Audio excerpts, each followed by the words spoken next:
সবাইকে ছোটো মোটো মিনি ব্লগে ওয়েলকাম। তো সেদিন সকাল সকাল একদম উঠে গেছি, প্রায় 7টা বাজে। আমি তো উঠি প্রায় 8টা 9টা আমার ভেজেই যায়, কিন্তু সেদিন দিদা আমাকে জোর করে তুলে দিয়েছে, বলে ওঠ, কোথায় তুই যাবি, যে কোথায় যাবো তোমাদের সাথে শেয়ার করবো, দেখতে থাকো।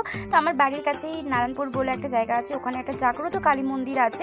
তো সেই মন্দিরেই পুজো দিতে যাবো। দিদার মানসিক ছিল অনেকদিন আগেই যে পুজো দিবে বলে, আর দিদা যেহেতু আমাদের বাড়ি এসছে, দিদার বাড়ি থেকে আসা সম্ভব না, সেই জন্য আমাদের বাড়ি থেকেই যাবে বলে এসছে, কারণ দিদার বাড়ি থেকে অনেকটা দূর হয়ে যায় সেই জন্য।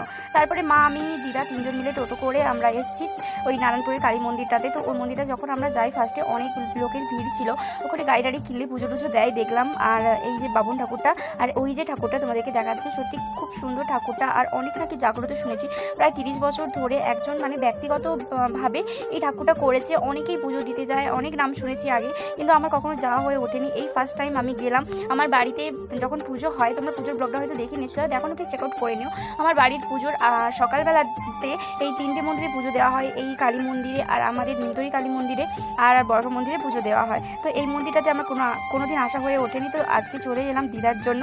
তারপরে আমাদের পুজো দেওয়া কমপ্লিট হয়ে গেছে, পুষ্পাঞ্জলি দিয়ে দিয়েছি।